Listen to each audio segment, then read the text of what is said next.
నన్ను జైల్లో పెట్టారు ఏ కారణం లేకుండా. కానీ ఆ రోజు హైదరాబాద్ లో మీరు చూపించిన చొరవ నా జీవితంలో ఎప్పుడూ మర్చిపోలేను.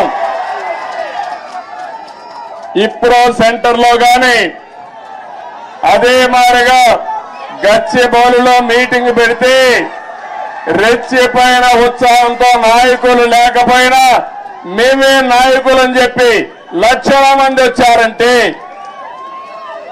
అది నా జీవితంలో ఎప్పుడూ జైల్లో ఉండి చూసి నేను చేసిన పనికి నేను చేసిన అభివృద్ధి గుర్తుపెట్టుకుని నాకు సంఘీభావాన్ని తెలియజేశారంటే